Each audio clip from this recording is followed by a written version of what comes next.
What up, y'all? Y'all know what it is. It's your boy Big Bootsie, man. I'm back once again. Y'all know how we do over here at Street Knowledge Podcast, man. We keep it real serious, man. And this one right now, what I got coming up for y'all right now is a real legendary. This is one of the biggest legendary, I can actually say, interviews that Street Knowledge have done. So today we breaking history, man. We'll be back. Let's go, Jax.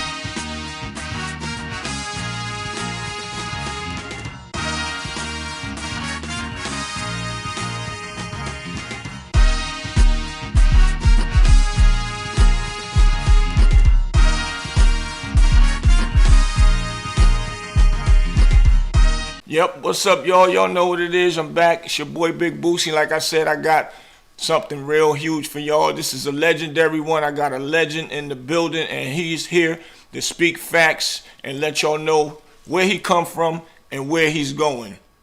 I got Melvin Farmer in the building. What up, Mel? What's good? Hey, how you doing, man? 21 gun salute, man. How you doing, 21 gun man? salute, my brother. I'm doing good, man. It's a pleasure meeting you, man. And thank you for having me on the Street Knowledge, where we can provide some information that could help save our youth or make a difference in our communities, bro. Facts. That's what this is all about.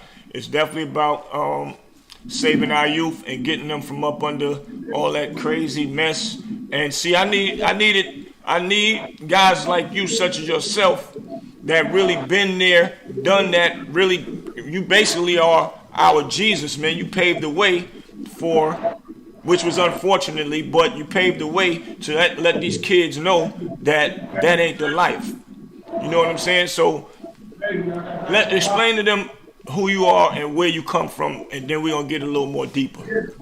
Well, Melvin Farmer from Los Angeles, California. Right. By the age of 14, I started being a juvenile delinquent, just like y'all selling dope, but we doing it a different twist. In the 72 is Soul Train, Right. gang banging and pop locking. And I end up joining a gang, a group, Tookie, Raymond Washington, all the original members of the Crips, East Side, Right. West Side, and Compton, which started my trend and my journey to where from the age of 14, 1971 to 1975, I racked up about 35 arrests. Wow. At the end of the road, I ended up doing over 31 years in prison, off and on. Wow. Numerous acts of violence. So not to cut you off, do the 31 years, is it straight 31 or just different times? I never been arrested for a black on black crime. Right. I've always been trying to get some money from ice cream trucks to armored trucks since I've been 14. Right. I've never been to jail for violence, as far as physical, to harm, or to shoot, to kill. Never been arrested. In fact, I've never been arrested with a gang member about no gang shit. I've always been going to jail for money. So my time, what we call the installment plan, 5 years here, 4 years here. But I never put myself in a position to get my life taken. But although I've had 2 life sentences, one in Georgia, I'm out on, where I got it remanded down to 86 years, where I'm on parole now till 2030. And I'm the first ever to get up out of the California 3 strikes law on a reversal, to where I had a 34-year to life sentence and got a reversal from the Supreme Court. So that's how that went at my early age. But I also made choices in life. I was a #1 ranked basketball player in this city at 13, 14, 15, 16, 17. Had numerous opportunities to change my life around, but I made poor choices. I call it passing over opportunities repeatedly. Poor. Wow. And I went down that road, don't watch the elevation of the gangs. I was in hip hop when it first started. Me, Michael Conception, Grand Jury Records. We all in the same gang. So we have been talking about the lyrics, the contents of hip hop since its started. Grandmaster Flash, that's my boy, Melly Mel. All the original rappers back in the day that Original was hip started. So I hoppers. got a rich history with that also. And Right. with you guys. Paid in full and the characters and what it's really actually based on, I actually knew what was going on then. I'm in Washington, D.C. at that time. They Okay. flipping water. So I stayed in Right. Southeast on Prince George, right across from Prince George, PG County. Right. So I didn't have to look at paid in full when I can look at C. Alpo and them when they were in the Rayfield, all that, Washington, D.C. So I actually witnessed the things that I talked about. Right. So tell me, all right, so back then they really stereotyped gang banging to look like it was just hard. Being that you was doing robberies, you ain't really do too much of. So was crime it wasn't hard back then when you was coming up far as gang? They made it look like it was real crazy through the No, it media? was hard, but this is what it was. They never had a group of men. People don't know what the gangs did in L.A. Not only the blacks. See, that's what people think. And it Right. wasn't just black on black crime. That's what you see now. Right. Right. Okay. That ain't how that went back then. See, they get these eras mixed up. You're talking about an era where the codes existed. It wasn't just about, we were naive, first of all. Right. Everybody else been deceived into thinking it's the shit. Right. We were naive. We are Right. pioneers. And it was older ones than me. So we didn't know what we were doing. But the difference is before they started perpetuating this new industry called prison to where it turned to business, Right. from agriculture to agri-prison business, it was about rehabilitation. No matter what you did, you were a juvenile and you wasn't held responsible, and they still believed that you could be rehabilitated. Right. But by the time 1975 came along, and this affects the nation now, they come up and they realize it's not the Tookies, it's not the Raymond Washingtons, it's not the Donald Archies, it's not the Bulldogs, it's not the Sugar Bear, it's the younger ones. We're Right. getting carjacking, get cited out, get caught with a gun, they give it back. Murder carries 2 years. Right. That's what you get for murder. Back So then. when they caught on in 75, they went to the United States Supreme Court to where they had to make a decision, public safety or punishment. And that's why you have the juvenile fitness hearing across America. Then they amended it in 1976, and that's why. Then they come with the tattoo. You got a tattoo, that's a gang enhancement. 1020 gun laws. You hear about senseless gun violence. When a white man talk about it, it's gun control. We need more oversight. But when they talk about the blacks and those that carry guns illegal, we need tougher gun laws.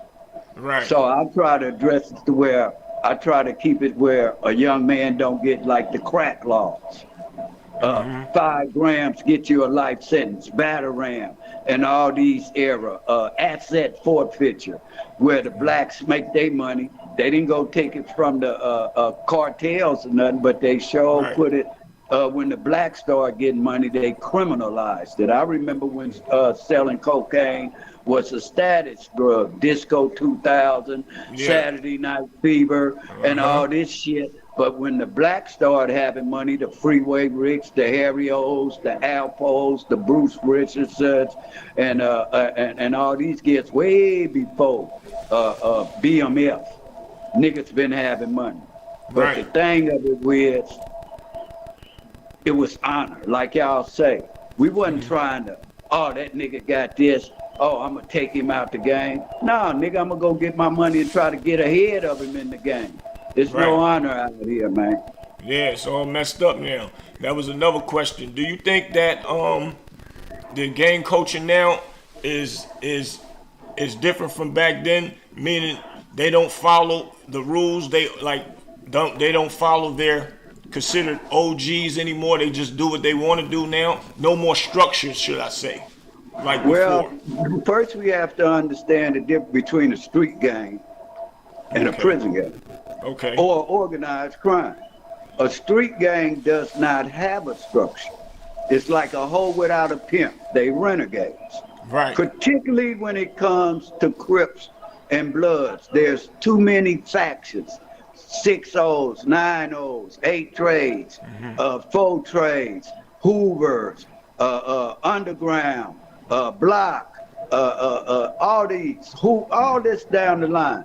Right. So it's always never been a structure when it comes to the culture of street gangs. That's between the ages of 14 to 24. Right. Then you got biker gangs, Hell's Angels, BGF, Black Guerrilla Family, Mexican Mafia, F-13, these the Latin Keys, Antonio Testra and the New York crime family, the Zambino.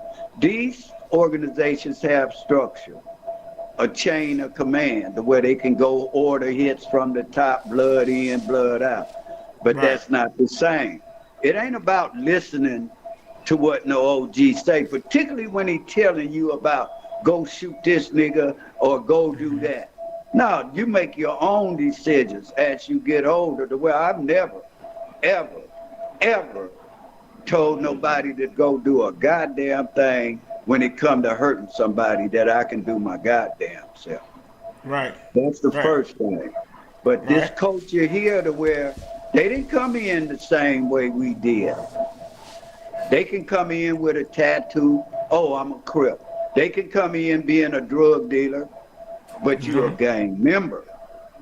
You're not a gang banger.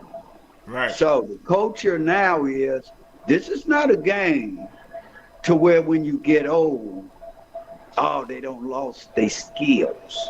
Not when it comes to killing. Right. Not when it comes to killing. A lot of them haven't been tested. When we went to prison, they thinking, oh, it was a picnic. Oh, no, it wasn't. Not fighting the Mexican Mafia where 15 minutes of fighting, 15 seconds feel like an eternity when you check your guns in. So when I started going to prison at 20 and running into the Black Guerrilla Family, the BGF, the UBNs, the Bloods, Mexican Mafia, Aryan Brotherhoods, and the police, where I realized, hey, man, they got other races that will kill us because of our color of our skin. My attitude changed toward my blackness and my pride to where I learned, hey, man, this ain't about us hurting each other. Every other race got an organization that'll kill us because of the color of our skin. We only kill each other because of the areas we stay in. That's crazy, man. Right. So, you know, I don't knock the culture. I understand the culture, but they got to get the difference now. Right. Crips and Bloods, that's what I'm speaking on. Not GDs, not growth development. They got their own, but Crips and Bloods are a brand, not a gang now. They should be branding themselves to where they are helping the community. You have the voice and start voting, economical empowerment, educating, providing protection for the elderly and really doing what it was meant to be, where you have some sense of pride and honor in where you come from. But too many times we got those that have no vested interest in this community talking over these internets, and they ain't walking the boots when they boots to the ground when the camera not around, like right now. Right now.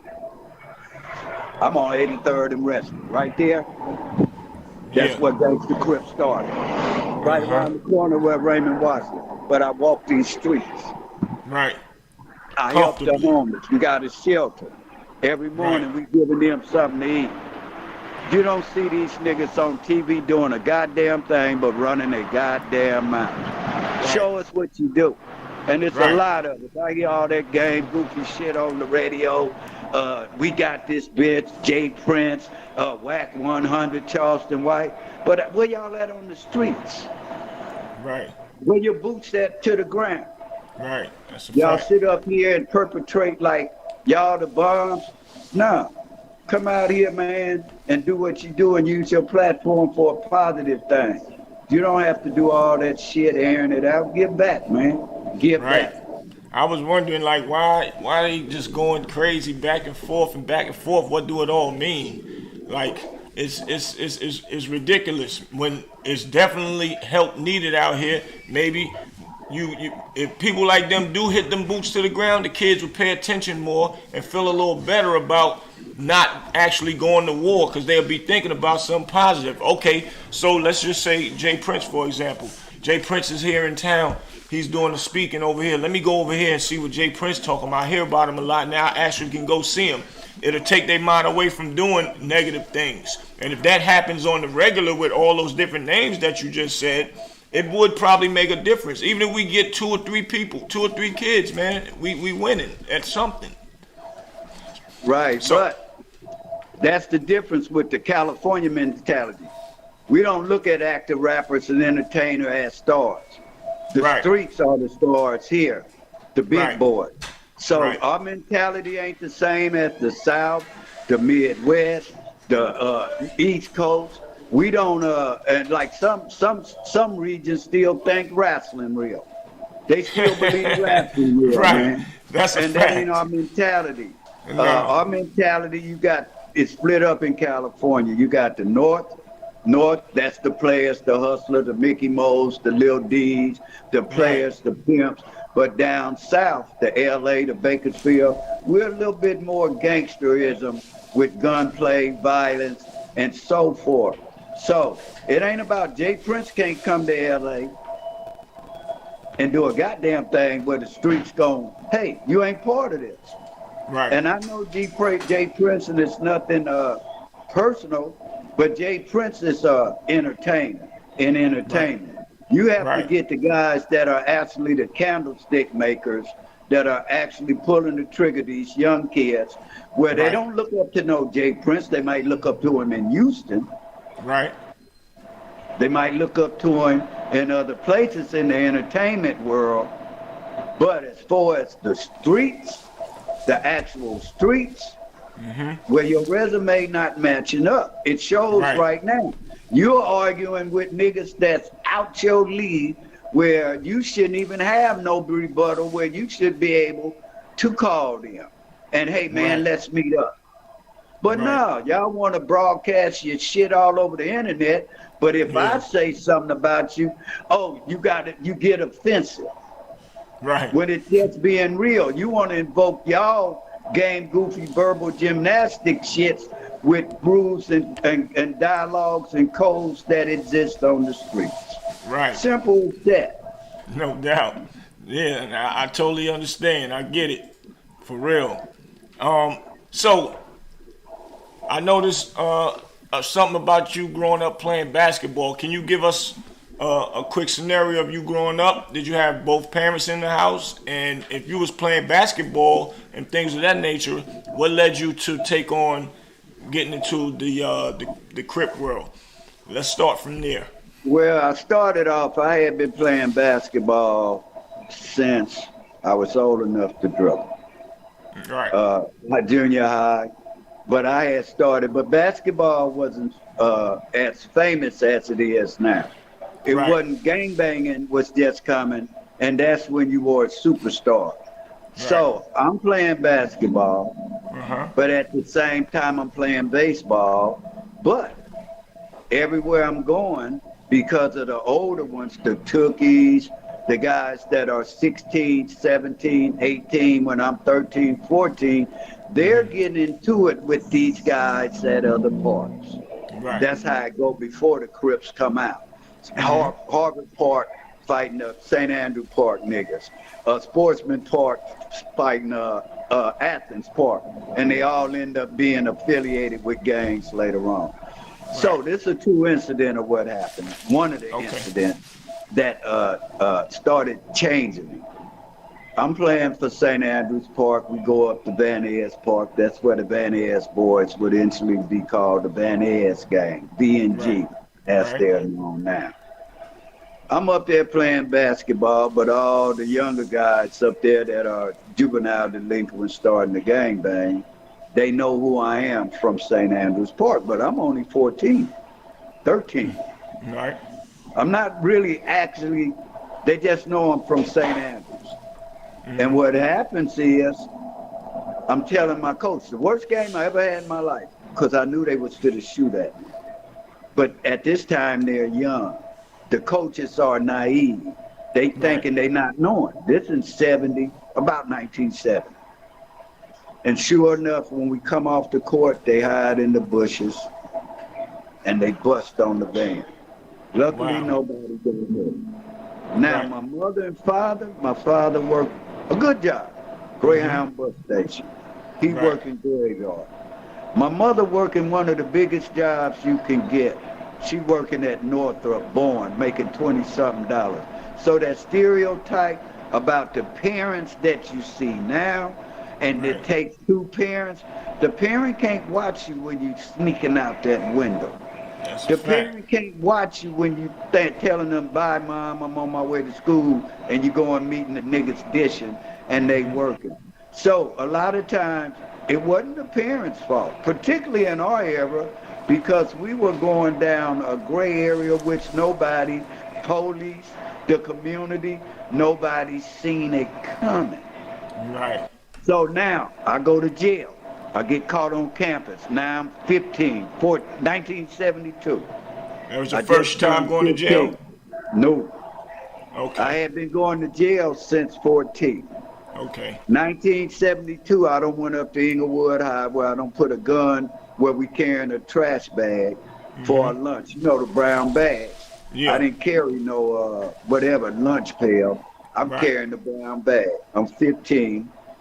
I got a gun in the bag, but I'm going up to Inglewood High. That's where all the blood's at.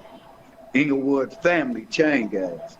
So I throw the gun in the trash can, and all of a sudden the trash truck comes. And I say, damn, I thought the trash truck come on Thursday. So I walk up there, and it's two trash men, a white man and a black man. And they say, hey, is that your brown bag in that trash? Now, if I'd have been older, I would have knew, hey, man, these got to be police. But me being 15, naive, I say, yeah, I'm reaching there, and I get it. I walk across to wait for the front of the school, and I pull it out the bag, and police undercover everybody come out of nowhere. I go to jail. That's how I go to jail. So the Inglewood mayor, which is Mayor Butts, who put on the Super Bowl with Snoop and him, you've heard of him. Right. A couple of weeks before that, I had been at a party.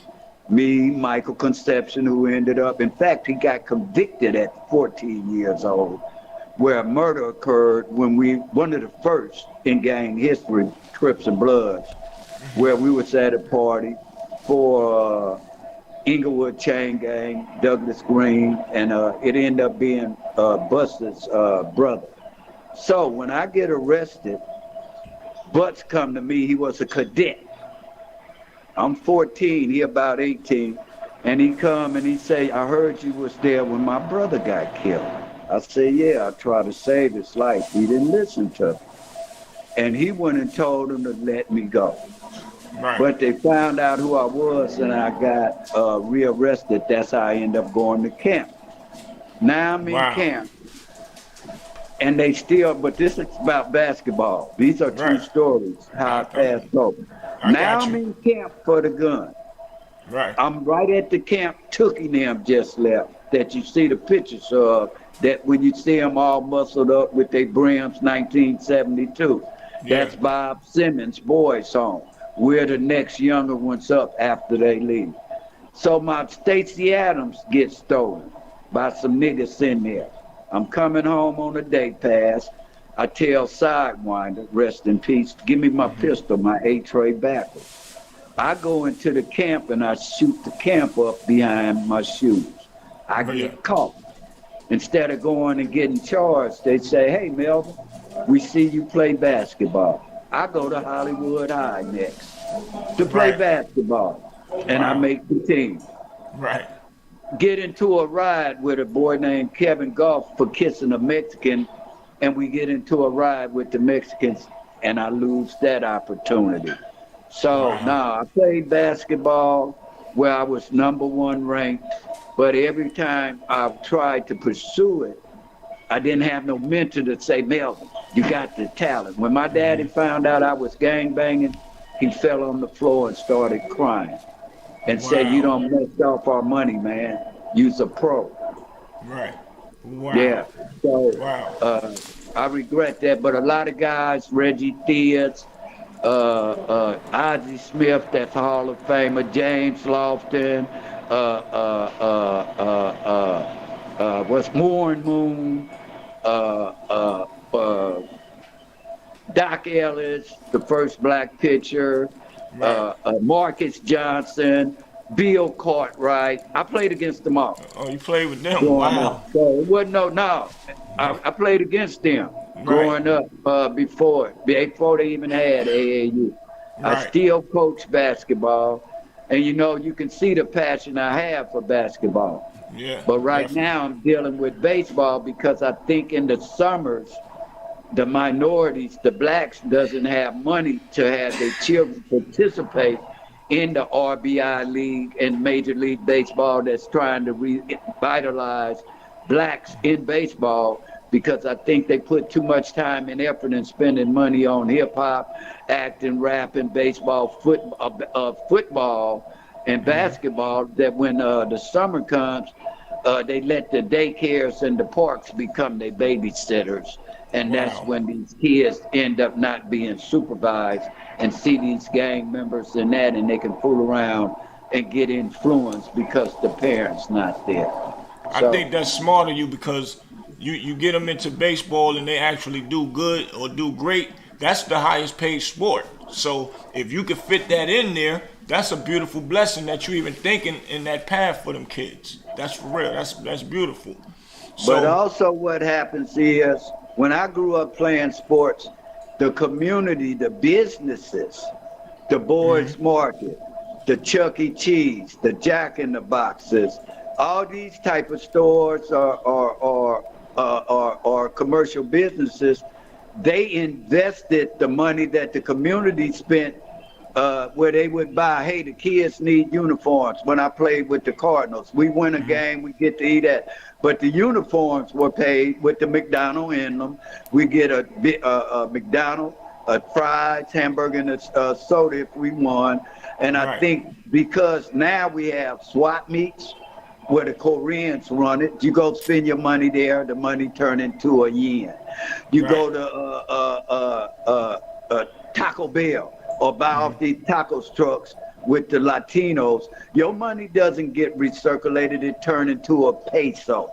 You go to the Italian restaurants, the Subways, all these expensive stores, our money is not being reciprocated back in the community, but it's being taken out.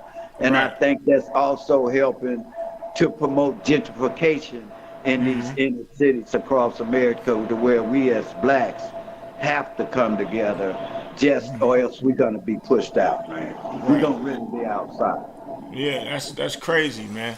And if we don't start moving fast and swift, we definitely gonna be pushed back and miss out on opportunities for our youngins, our kids to actually have something. Because right now we doing the blueprint for that situation, and if fellas like us don't do that, and if other people don't join us, it's just gonna make our job harder.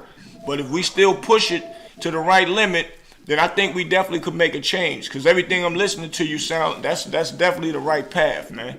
That's definitely the right path. And another quick thing, right? What I wanna, Tookie Williams was one of your great friends growing up, from what I'm hearing. Well, Tookie, to everybody else, or all of us, Tookie just was somebody I grew up with, but I knew his sister before him in the 8th grade, which was Bridget. She was the first girl that I met after transferring from Bret Harte, where I grew up down that Hoover corridor, which is the Hoover Crips now. Tookie was a very good friend of mine. And not only Tookie, Raymond Washington, a whole lot of people over this 50-year span of being with my boots to the ground, from the gang era to the drug era to mental illness. I've seen plenty of cultural phenomenons that exist today. And when it came to Tookie, yes, Tookie was a good friend of mine. I raised up with him, but it's a lot of images about these guys, the Raymond Washingtons, the Tookies, and these guys of my era. They wasn't the ones that were actually doing the killing. Right. They were too old. They were 18 in 1971. We were 14. So they get a bad rap, and it's no more different than that. The Black Panthers, the pro-right organizations, they had been infiltrated out here, the UX organizations, by real government agencies, FBI, J. Edgar Hoover. So that's why I say it left the void. Right. We didn't have the guidance or the leadership to look up to. So Tookie them, I never seen him with a gun. In fact, I never seen none of the older ones that were 18 that you hear back in those days. The guys like Tookie, Raymond Washington, Honcho, Donald Archie, Moto, Black, just a philanthropy of them. But the older ones, they didn't carry weapons. It was the younger ones because they wouldn't get no time. And then people didn't know Tookie worked for the juvenile justice system, where he opened up 3 boys' home. In fact, that's what stopped and broke the West Side up to where they went into gangs, where we got sets now. Troy Gangster Crip, Rolling 60s, Long Beach, Compton, Watts, Bounty Hunters. That's when it started breaking into sets. Tookie had moved off the West Side, and the West Side was over with. That only lasted maybe 2 years in existence. And then everything else started adding on and started sweeping the nation, starting in LA, Compton, Watts, Long Beach, then to Colorado, Alabama, Texas. But usually when they started filtering out, it was because of the drug trade, just like when y'all came in. You had plugs, probably not in New York, or if you did, it was a Colombian or a foreign or something like that. Spanish. But closer on the West Coast, when the drug game started expanding from Ether Basin to where keys were $55,000 a key, when my nigga married Rhonda Reese. What's her name? For the heroin. That was in heroin was $78,000 back in '74. And so my buddy had married a kingpin. Tootie Reese was dealing with Nicky Barnes back then. Tootie Reese, the original Suge, Termite, Will Slaughter. You had Al Heyman, which is the manager for Mayweather. But Heyman knew all these guys. Al Heyman was always an entrepreneur. Then he ended up going to Harvard, getting a business degree. And you see my buddy Sam Watson, that's who be in the ring with Mayweather, Money Mayweather. So it wasn't Tookie them. I got a lot of stories about them or witnessed them doing things, but they were more the Clark Gable, the faces of the Crips, because Raymond Washington went to prison. They didn't treat Raymond Washington, the original East Side founder, off the East Side. Tookie and them joined up to comprise the Crips. Before that, they were called Cribs, Raymond Washington and them. But that's the East Side. I'm on the West Side. Okay. So we had a different vibe as opposed to the East Side, Compton, Watts. We still had white folks on our side of town. We didn't have gangs. We had cliques. Right. That's how New Yorkers is. We had cliques, man. But you might say gang, but it's not the way it's portrayed today. It was more like cliques. But they were saying that Tookie was trying to stop before he, they, God bless him, put him to death. They were saying that he was trying to make, all the Crips basically stand down from being in the gangs and leave that stuff alone before he passed away, right? So with that being said, is he was the one that actually started it from day one and might have opened up a can of worms that he couldn't control, so to say? Raymond Washington come first. Okay. Raymond Washington was off the east side. Right. They didn't even know each other like that. They got into a fight. Not Tookie. He got into it with Big Bob, Sam Cunningham, Ricardo Sims, Eric Williams, and they got into a fight at a place back in the day, like being a club. They used to call it the Record House. Right. That's where the east side and juveniles, they could meet and close at, say, 11, 12 o'clock because you couldn't be out. They enforced curfew. You couldn't be in clubs till 4 or 5, the after hours in the 70s because you wasn't old enough. Right. So Raymond, they didn't open a can of worms. It just growed and growed and growed and growed as it has today. Right. Like I say, it was something where we were naive. You think all those guys back then would think that they would be talking about the same shit, basically the same shit, Right. but they glorify it, they use it, exploit it, they all join it, say they in it, but they really not. They didn't open a can of worms. They didn't really know. It didn't have to be to where they never told nobody, they never asked nobody, hey, you want to be a Crip? No, Right. you just naturally blended in and knew your position. And by the time things started going, hell, going to jail wasn't no big deal. You're getting a slap on the wrist. It's when we started going to prison. That's when I think it went sour because the hardcore, the base of them, now we're starting our journey to where it's another battle where we're fighting in prison because we were what you would say anti-blacks. Right. But we really was anti-anything. Fuck the police, fuck the law, fuck anything. We taking it. We coming to dominate. So that's different than now the way they was individually, oh, you from this set, you stay over here, and we targeted. We still was doing that, but our mindsets were a little bit more further out into also having money, and we didn't gangbang that long. Till about 18, and we went on about having our money. People started having families, but now you'll see niggas 35, 40, 50 running around trying to be tough, still doing this, advocating this, like they this and that. And I just don't get it, man, at that age to where you should be trying to help the brother. I can see you showing them, hey, man, I'm going to show you how to get some money. Or showing them by example. I'm going back. I went back to school. I'm going to, I'm doing taxes.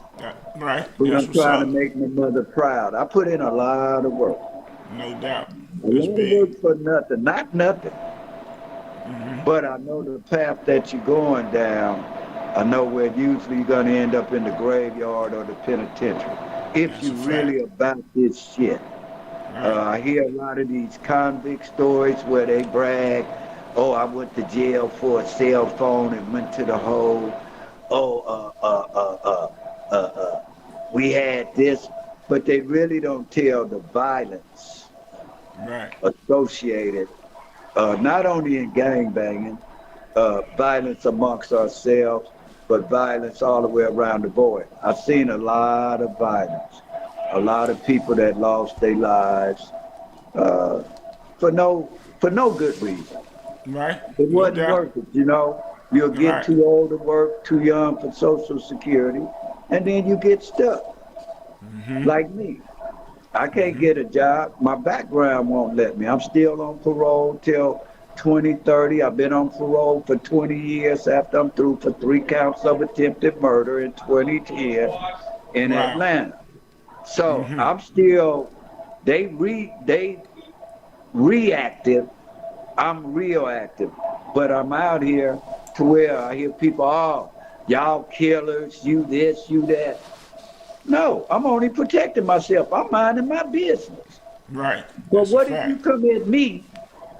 You coming at me because I'm walking the streets wherever I'm at. I don't know you, but you know me.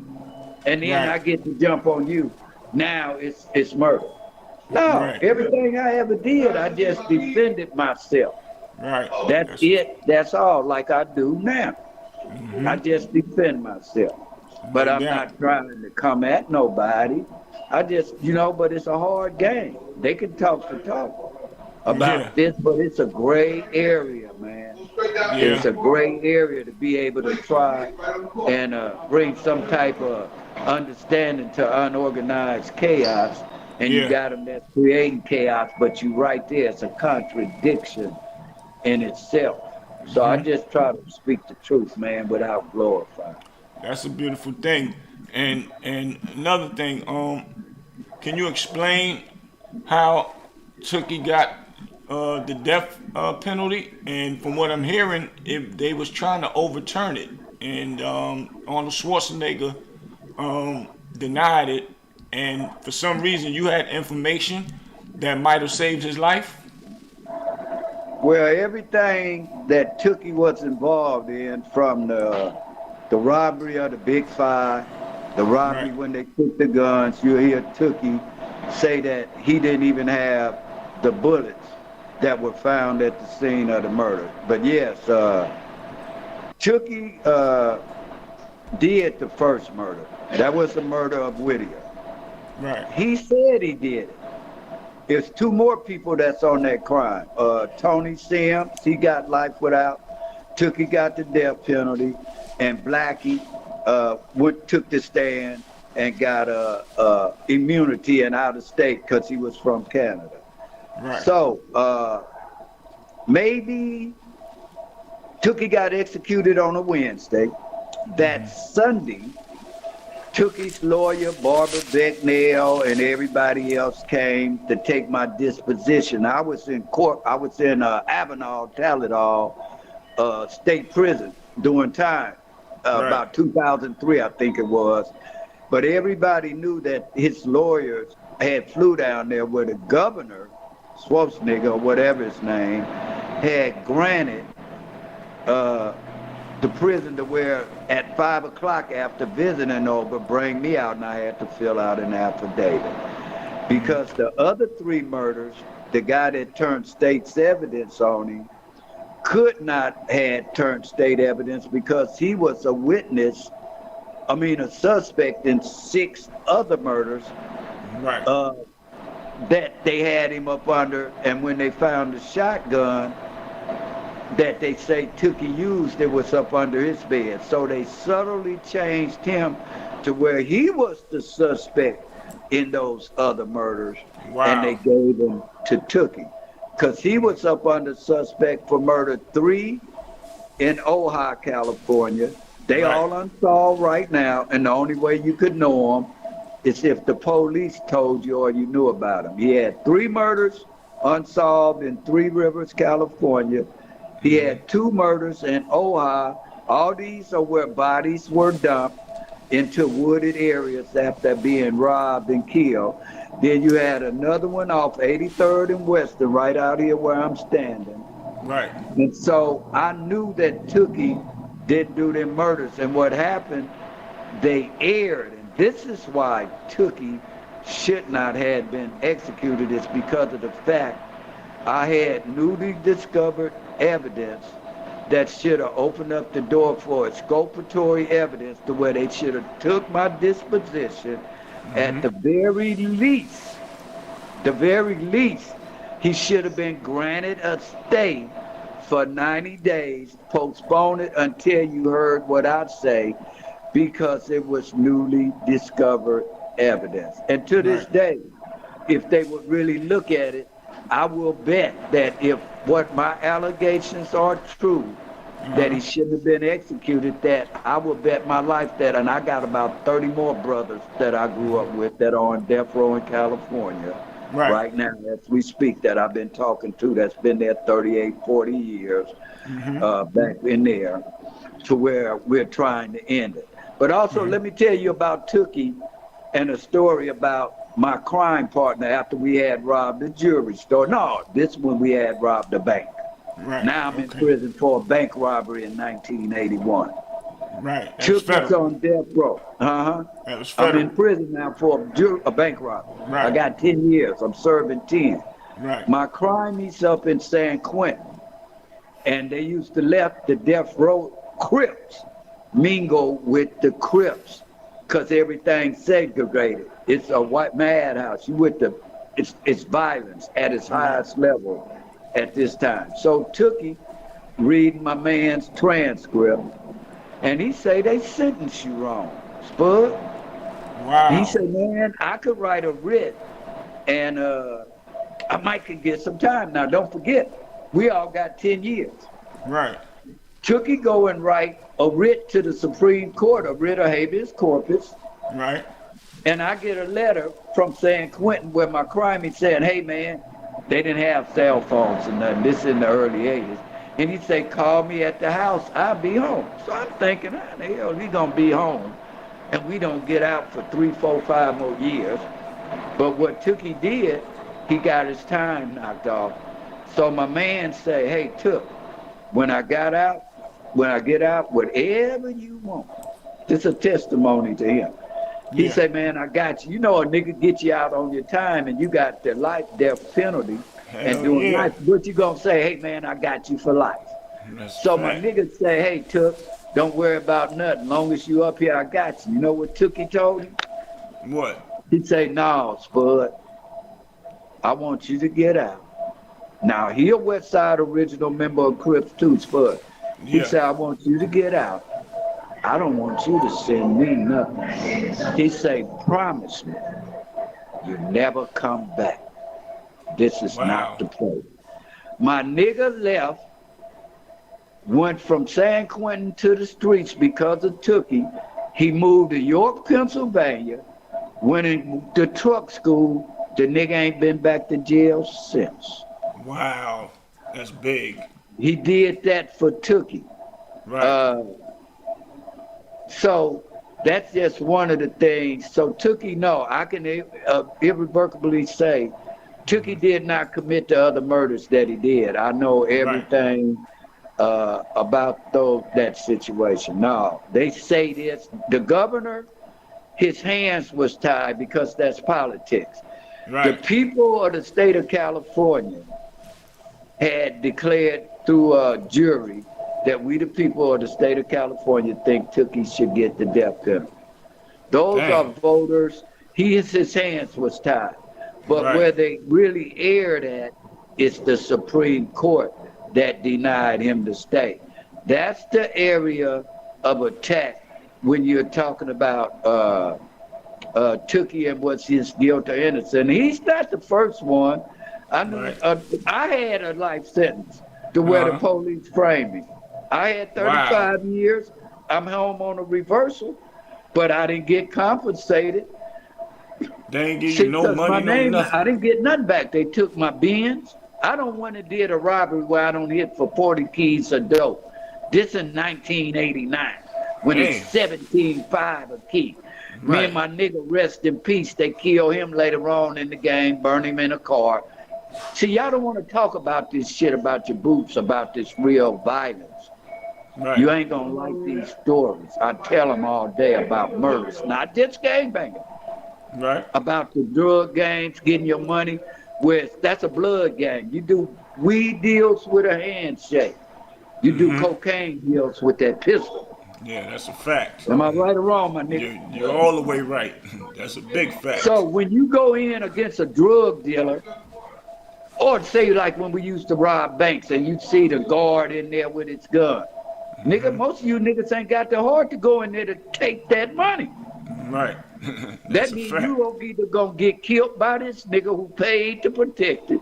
Right. Or you gonna do something where, nigga, we gonna see who wins. I've done that. So when it comes to that shit, I don't think a lot, and it's a lot of them been tested. Right. But a lot of y'all ain't jackers. I'm a real jacker. Right. I've been to jail over 50 times for robbing. That's what I do. But I never robbed a black. Wow, that's what's up. You know why? Why? And you know it. Y'all had y'all clubs and shit. You know back in the 80s, nigga, if I'm robbing, say, a Harry-O, a Freeway Rick, a Bruce Richardson, a Felix Mitchell, Mickey Moe, Tootie Reese, I'm gonna run across them niggas. Yeah, and they might see me first before I see them. You dead, nigga. Right. But if I rob that white man or that Latino, that's that motherfucking plug. Cause I look at it like, why should I sell dope when I can catch the nigga selling the dope and I can catch the nigga buying it at the same time and 2 for 1. Right. And that's what I do. So I hit for the 40 keys. I go buy a Benz, a Vet, a Cadillac, Cherokee, Jeep, condominium, jewelry where we got jewelry made. Death to the high rollers, what I am. We shoot dice for the ice around our necks. Yeah. We robbing jewelry stores. But that's what I mean about, this ain't just about gang banging with me. That just was the era. I bang more better than I did basketball. Yeah. But if I'd have did it and concentrated more on the positive instead of getting sucked into this bullshit, that might have changed my life around. And another thing to these gang goofy niggas that think you be hurting only yourself. When I'm going to jail and I'm thinking, oh, nigga, ain't nobody hurting on the outside. But goddamn me, when I look in my mama's eyes and see them wrinkles when she was young, and the 31 years I could have been to help my sisters, my mamas, my daddies, then you go and say, hey, man, I fucked up. I dragged my family through this. Right. And you can say, like when you have life sentences, you don't know how to holler out, oh, homeboy. You holler out, oh, God, just give me one more chance. Facts. Because man done took your life. But God can give you a new life. I walked through the back door many a times. But God has always let me out through that front door. So I look at it like I got a purpose in life. And I never read the Bible in my life. And I've been in the whole solitary confinement. If nothing else, you can get a Bible all day long in jail. But when I opened the Bible, I looked it for the blank piece of paper with no ink. So when I'm in the hole and ain't got no rolling paper for my tobacco or my weed, I'm rolling up, making it with the Bible paper. So I don't smoke out the Bible. But I never took the time to open it and read not one page of the Bible. Wow. I read the Bible when I was in jail. I read the whole Bible, for real. And I never even looked at the Bible, and I might be in the hole for 2 years. Solitary confinement, this before you could get TVs and stuff like that. But we had the discipline and the mindset to handle that. You just keep your exercising, you reading. We had quiet periods to where from 6 o'clock in the morning to 10 o'clock, no TV, no talking over the tier, because you could hear the knives sharpening. Word. Wow. Oh, no. Let me tell you about my nigga Love that got killed. How it was when they talk about they that niggas.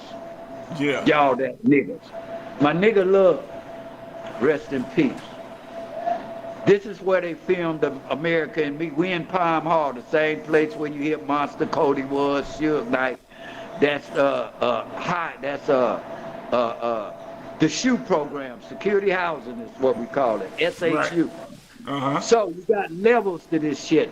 3rd tier, Crip tier, because they're going to say, where you from?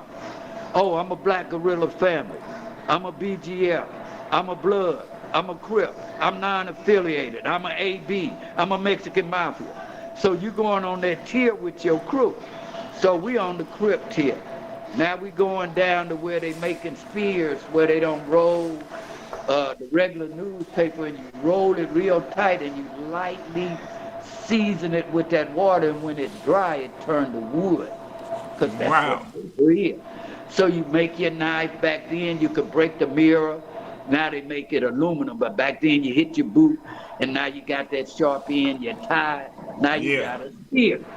So I'm going to classification, and we had a thing where you stay on the wall, because they could spear you through the wall. So that means you're walking on that wall.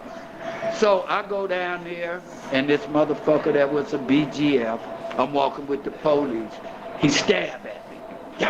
Down. But he missed me. Show you how game goofy and rough it was. The police was walking with me because you go handcuffed. Yeah. You handcuffed. You get searched butt naked, then you walk down with your hands behind your back, and they walk with you. He seen him try to stab me. He didn't go take that knife. He didn't do a motherfucking thing. No, this is how deadly this shit was. While they talking about this bullshit, they forget about this struggle. Fuck the game shit. This motherfucker here take me. So now I go back up, turn you around, strip you. My nigga next door named Love, and anybody say he got killed just like this. True story. I tell Love, I say, homie, them niggas trying to spear you down there, stay on the wall, homie. Don't come off the wall. I'm told him. The same police that seen this shit happen took him right down that stairs. 2 minutes later, Love was dead. That's crazy, dead man. Right here. Nobody ever went to jail for that. Another time, look up the Corcoran murders. That's when the police were betting where they were sitting us in security housing units, where the Mexican mafia, where we'll be out there like you let the lions out in the Roman days. You got a gang of lions coming at you, and you're the only motherfucker out there. Then you get killed. Google it. Then they had an FBI.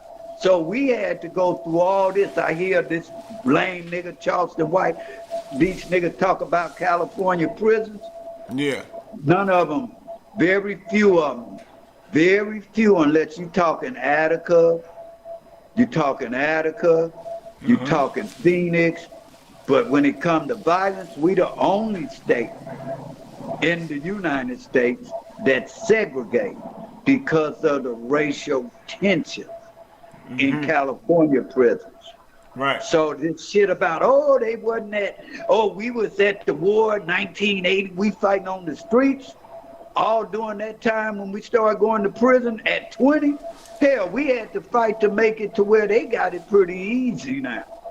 Right. They got it very easy, so easy that they can brag about fighting each other in front of the police while the police sit and look at it. What kind of game goofy shit is that? Yeah, that's crazy, the police would have got, in fact, here go another one I can speak about to show you the realness of our era. My client got caught and was charged with killing the last police in San Quentin. Wow. Your co-defendant. They got charged for that prior to Tookie getting him out. So it wasn't just the police. I've seen them to where they killed inmates, take their ID cards, and don't even try to run. I've seen them where they killed police. And I'm not saying we tough, but I'm saying it's a big difference when you turn your guns in at that county and got to go hand to hand and close up. It's a different ball game. And a lot of people don't respect that about if you're talking about paying your dues. I've been battle tested. I've been battle tested, and it ain't just me. I mean, countless dudes all over America been tested. That's where you prove you're a gladiator. Man. Yeah, that's where you prove you're a real gladiator and where you really tough at. You ain't got no guns. You got to go in there and use them hands for real. So that's a fact. Can you tell us what started the war between the rolling 60s and what it was, the A-Trade Crips? A-Tray gangsters. A-Tray, yeah. What started that war? Ain't that's kind of like a legendary war, man? It's the most deadliest one between Crip on Crip, and it basically divided. Basically, I won't say Crip. We'll start saying Hatfields, which is Nipsey Hussle and them, and the McCoys, which is in that era would be Monster Cody. We'd use them because a big. Okay. So you got the Rolling 60s, the Hatfields, we're the McCoys. But the Hatfields and the McCoys were family at first. Right. Follow me? So I was there when they first started integrating. So I know the whole bloodline prior to them starting to fight in 1979. Don't forget, I started in 71. So all of them, now it's 79 and the next generation, the Monster Codys, the Mad Bones, the Big U's, and those guys are the next generation, which I call about every 10 years. You got 5 decades. So every 10 years or so, the shit changed. So we right about that average. Now it's 79. My homeboy, Big Rick, brother, which is Tyrone. Right. He come from school to a junior high where they're getting into it. He get into a fight with one of my associates, a Hatfield, but an outsider killing at the fight. These juveniles. Right. At this time, we're 79. I'm going on 21. These are 14, 13-year-olds for this. At that time, it wasn't that big of a problem, though they still getting into it at Horace Mann. But on the higher level, we in high school, it ain't really, that's their thing. But when a higher ranking member got shot in early 1980, trying to break up this dispute, we telling them, I'm going to prison. Yeah. I go to prison for a jewelry store robbery in 79. Tookie get arrested February. I don't rob 3 jewelry stores while I'm in a halfway house where I'm getting out from robberies I did from 77, 78. Now it's 79. I'm sent to a halfway house. But I don't rob 3 jewelry stores from the time I'm in the halfway house in February till the time the FBI arrests me August 9th. Raymond Washington got killed that day where I had seen him the day before. Right.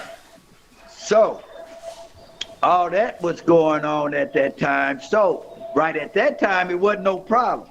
It wasn't that's getting out of hand. But when the older one got arrested, got shot, that's when they got involved, and that's when the killing stopped.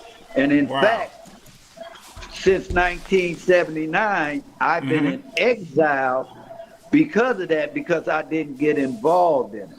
I could have got involved, but I would have been like getting involved in something and somebody get hurt or something, then I'm kissing your mother and you kissing my mother at the funeral.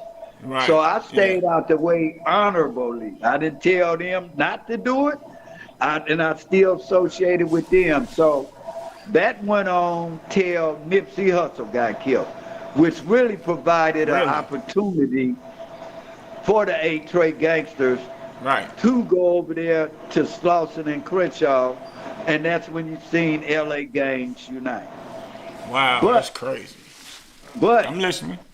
They already had been talking since 2016 after the 100 days, 100 nights.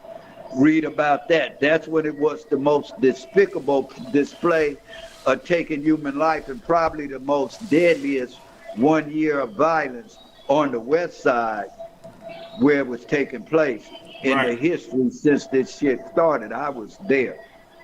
In fact, I was a participant because niggas hollered out, oh, when they killed somebody, you look like an OG A-Tray. Oh, you trying to say y'all killing A-Tray gangsters, OGs? Wow. Damn. See? So what I'm going to do? Lock up or come out here? or state, I don't have those options.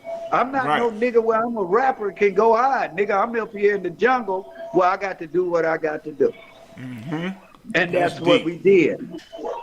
And so from that, I started doing hidden corners to where they started bringing awareness to the 100 Days, 100 Nights, and that opened up the dialogue in 2016 to where what was more important, Black Lives Matter, when the police kill us, or do all Black Lives matter, whether we're friends, family, foe, or those that serve to protect us. I deal in homicide all the way around the board. But I don't call black on black crime murder or black on black crime.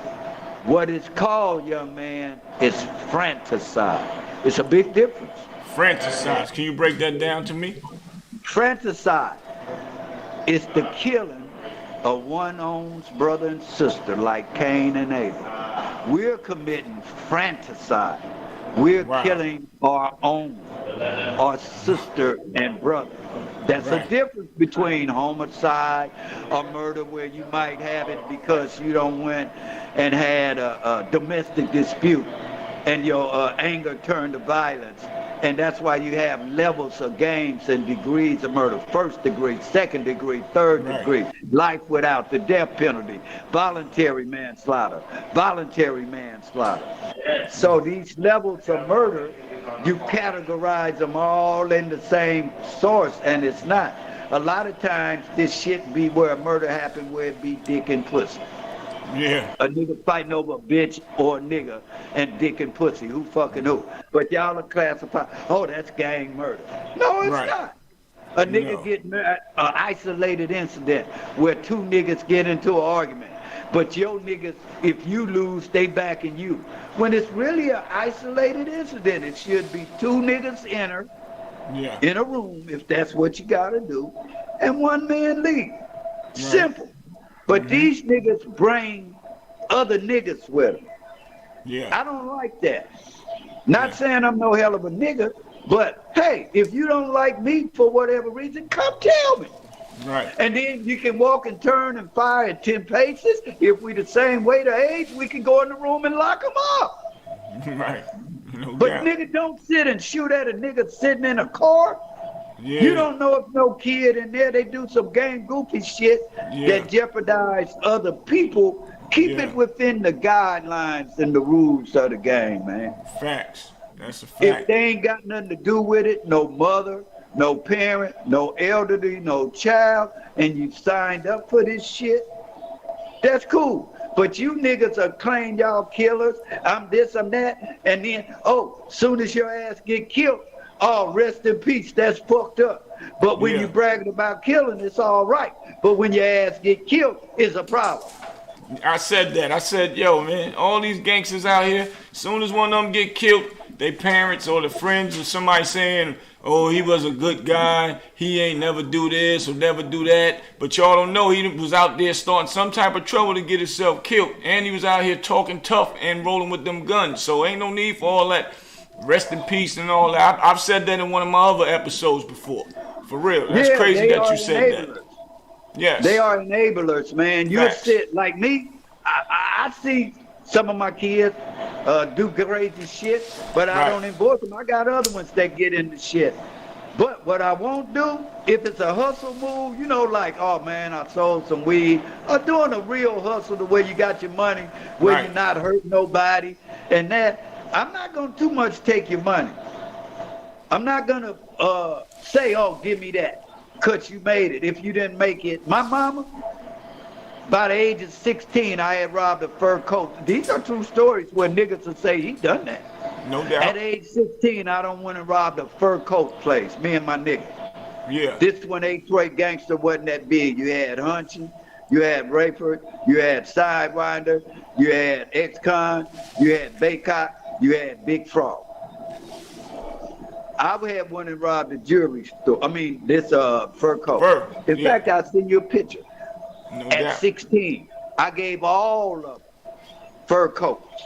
Right. With their mamas. This is what I'm doing at 16. Yeah. By 17, the next Christmas, I don't rob the jewelry store. I give them all matching pinkies with the Rolex watches, Pave, the Bumin Mercedes, and all that shit. We getting that at 17. So this is the type of shit we was doing back then to where, but one thing about it, I couldn't get no money with X-Ray gangsters. They're strictly gang members, gunners, gang banging at the fullest at the early age. Right. I'm more gang member / jacker, ice cream truck. I'm getting money. They would go to work. Okay. Like when they got to be 17, they get jobs or go to school, stuff like that. I wasn't doing it. Like I say, by the time I was 18, I had like 40 arrests. Wow, that's deep. So what you think about Charleston White? I heard you mention his name a little bit. What's your take on him, the way he's moving around out here right now? Well, I don't look at the internet, but I know Charleston White personally. You know, he came to me in 2018. Okay. Talk about Melvin, I see you on all this and that. I came to meet you where I want to manage you. You're the only one I see that don't talk about glorifying gangs. I got the video. Yeah, he wanted to manage you. Charleston White wanted to manage you. Okay. Yeah, he come to me. He was a nobody. He's still a nobody. A rat. But I don't care about none of that. But nigga, you try to lie. You can't assassinate my character, nigga. Right. Bring your ass. So I got video where he sitting talk about fuck Tookie and this, but on this video when you sitting next to me before y'all even knowing, we doing I give an annual event in honor of Tookie where we go live and we always honor his death and other ones. And he on the show with me and Alex Alonso that was doing Street Gang. Right. So he talked this shit about he went to Nipsey Hussle. Actually, my got in there through me. He couldn't have got Nipsey Hussle. He don't know nobody. Right. And all that shit about he looked at Aramis, that's a lie. Nigga, I come in there with Black Sam and whatever his wife's name when I'm walking, look at the video. Then I'm over there with Game on the side. Then Farrakhan go. Then I go to the back. That's with Snoop, Busta Rhymes, Usher, Tony Muhammad, Farrakhan, Russell Westbrook, John Sally, DJ Quick, Battle Cat. We all kicking it in the VIP. So after that, I tell the nigga, and don't forget, he wasn't gangbanging. He ain't went walking all around no hood. He talked this shit about St. Andrews Park. Oh, they was just sitting around, but he don't know. A murder occurred at St. Andrews Park in 2010 where a boy named Marquise Cruz, basketball player, where gang members from a rival gang came up to that park and shot and killed Marquise Cruz and other daycare kids.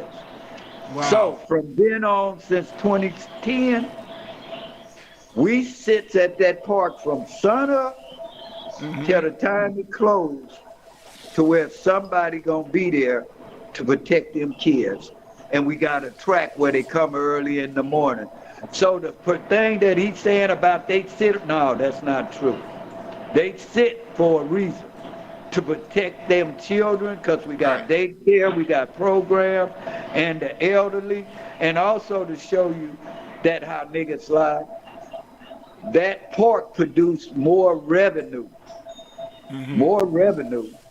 than any city park and recreation in LA County. How was that? Something.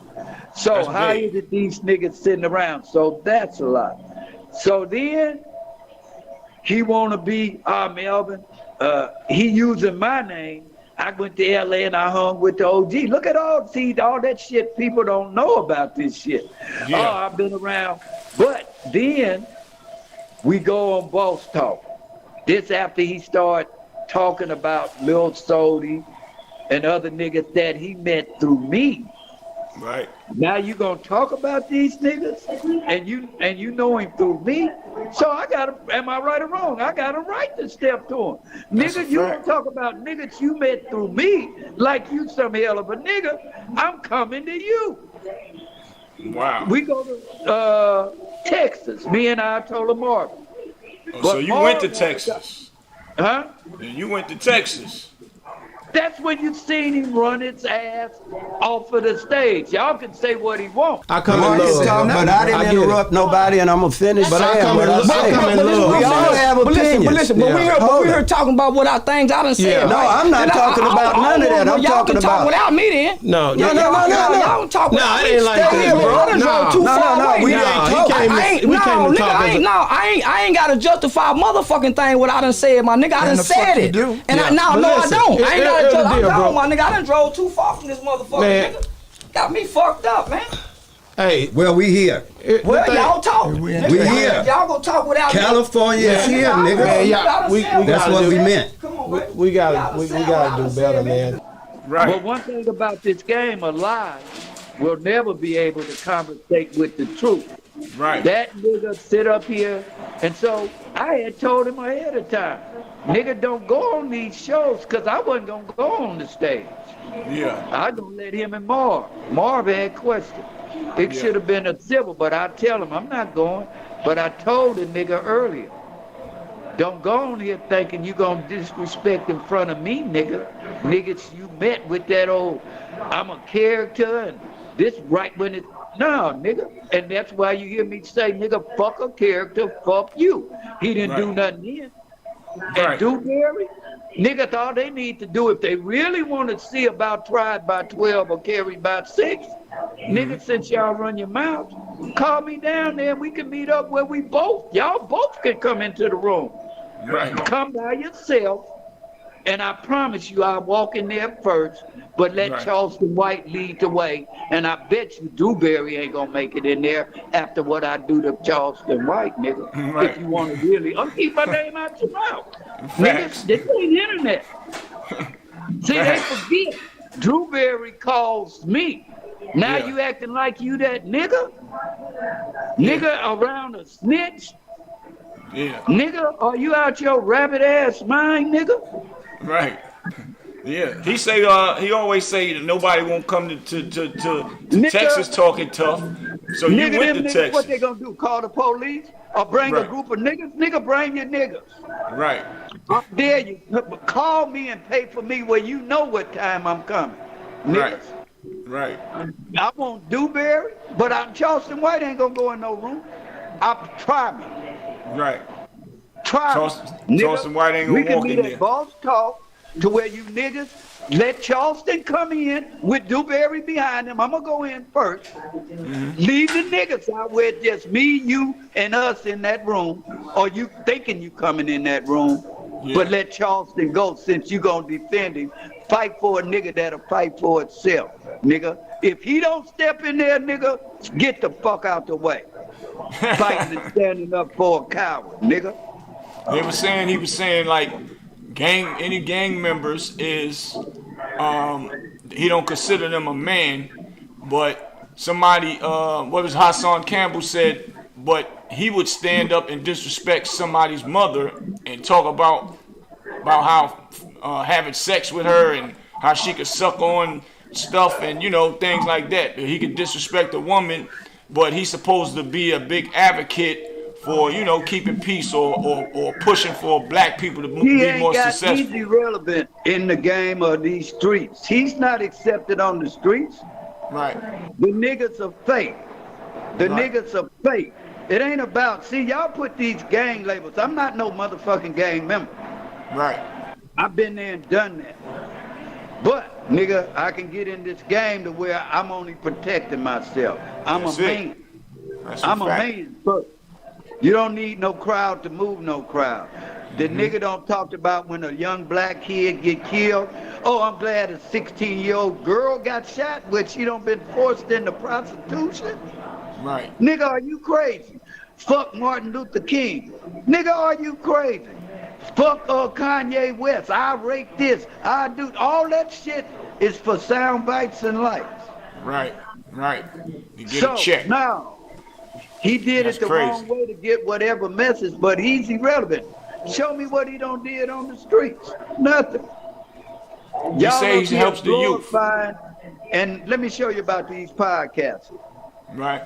All these niggas want to get monetized, get to whatever it takes, and they bring this gang goofy nigga on because he can say anything, and he not no hard nigga to catch.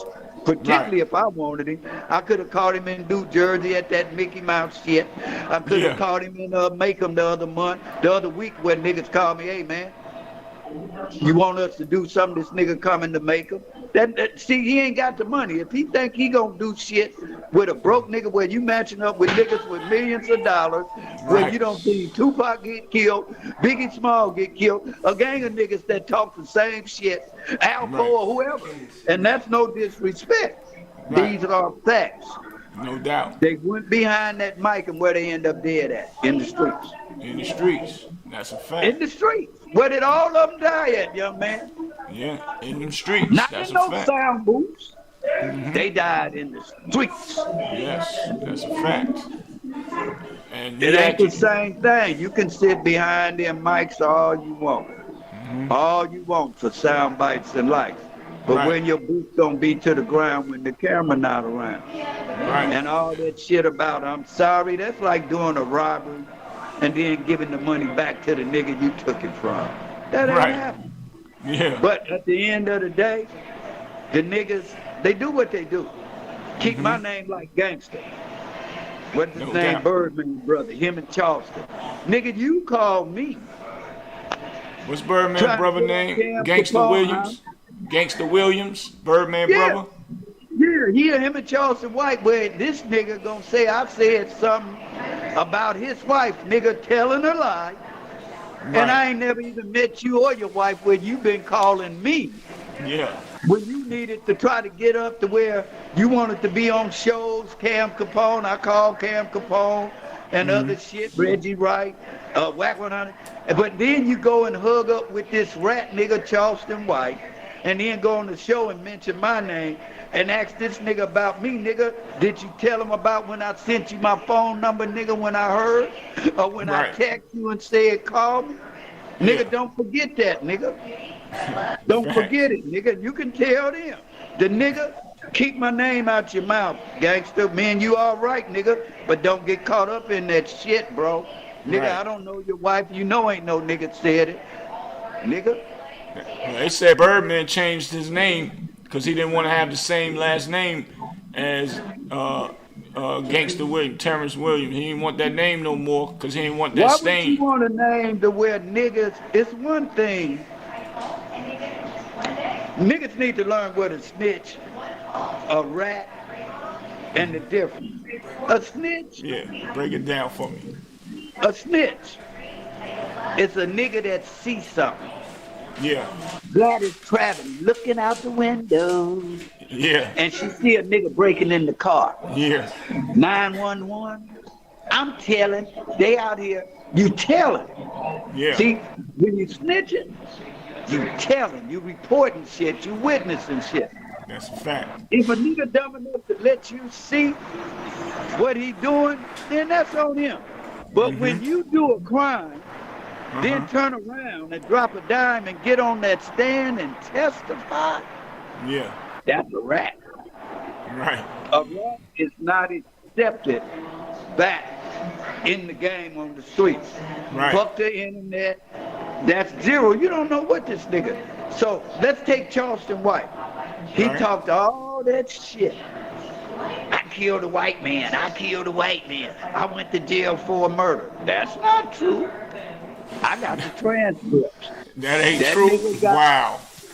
Nah, I got the transcripts. I'm the one. Remember, he put up money. Anybody can say, I'm a snitch. I got 20,000 like he king shit at Third Island. Well, I got the paperwork, nigga. Why I ain't got paid? Right. Where's that paperwork at? Where that money at? Yeah, wow. Charleston White, the second day after he got busted, he was telling the police, he took them to the gun. He told on all three of them niggas where he got on the stand when they asked him who killed that white man. Yeah. He pointed at Antoine Doolittle and said, he did in the blue suit. Wow. He got 65 years and still in jail.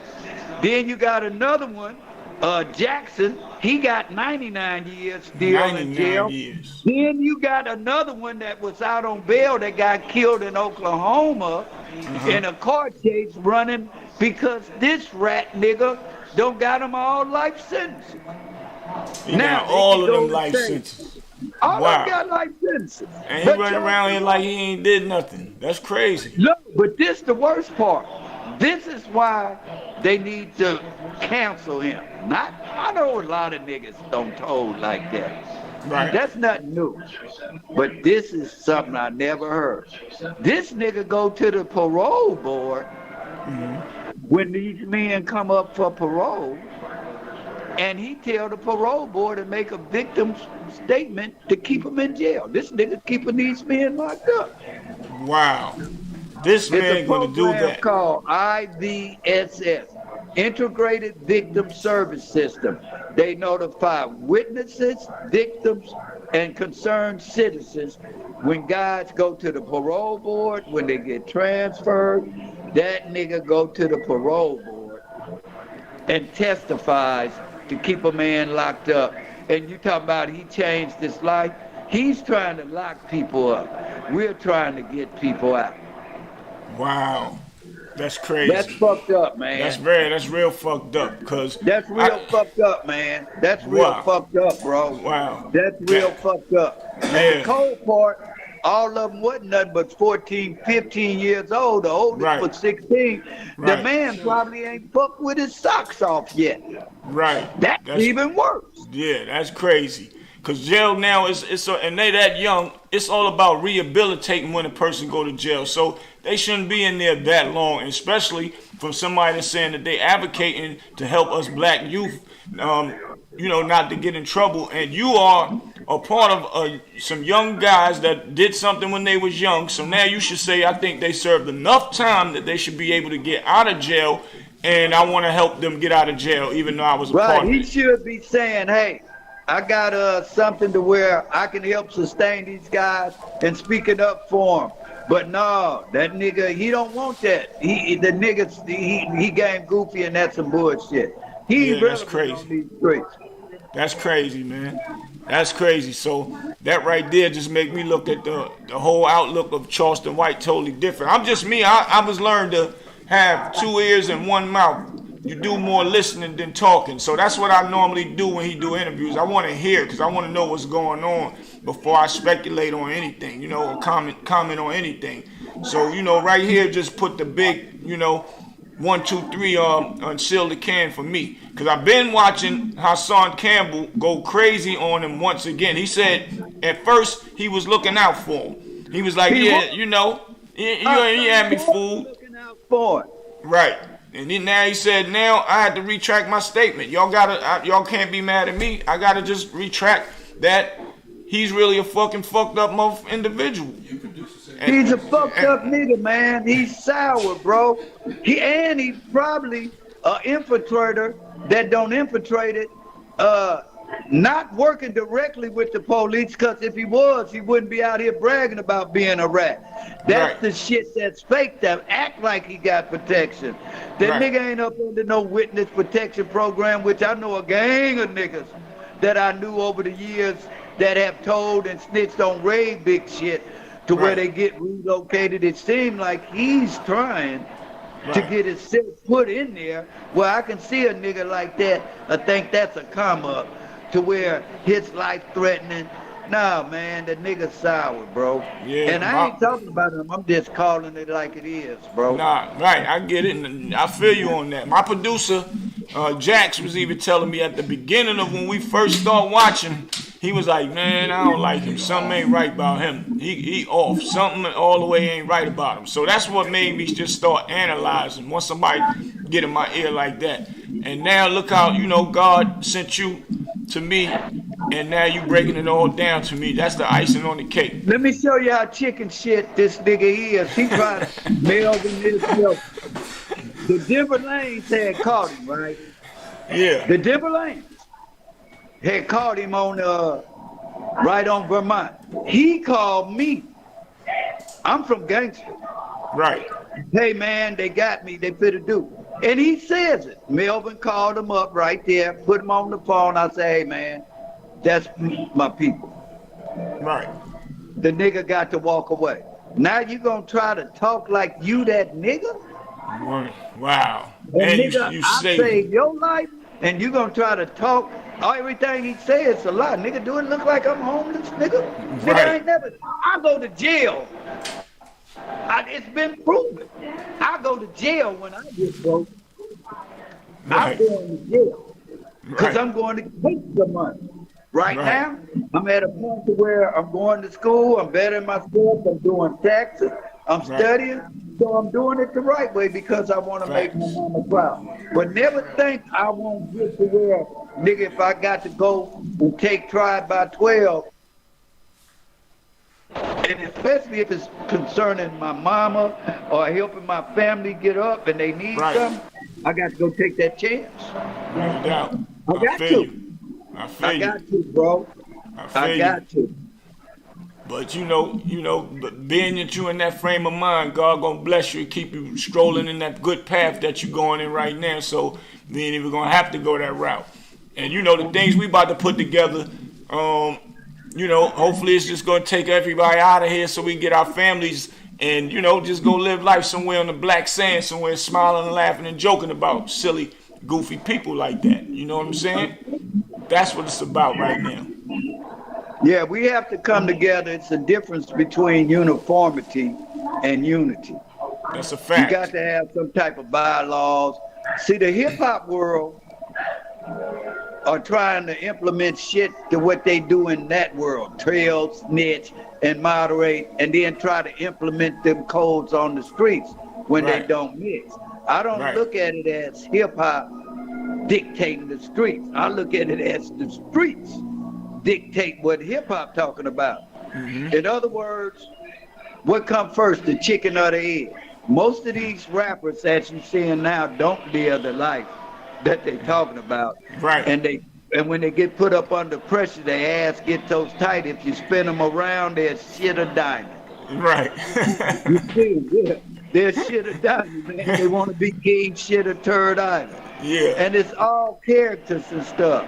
Right. So Thanks. I look at it that we have to get these guys that to create dialogue that actually don't get along with each other to open up a form of communication to where we can, come to some type of understanding.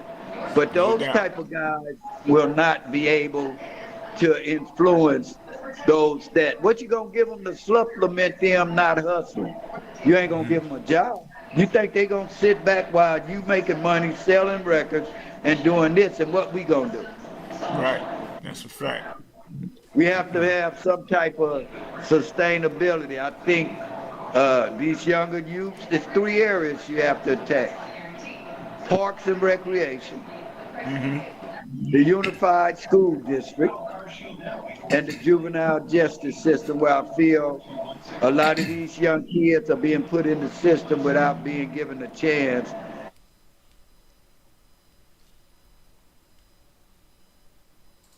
I think that these youths, they're not being able to go to STEM programs, science, technology, engineering, and math, because their math scores are too low. But probably one of the main contributions to their math score being low is the fact that they got to walk over dead bodies to get to school. Got to worry about getting jumped.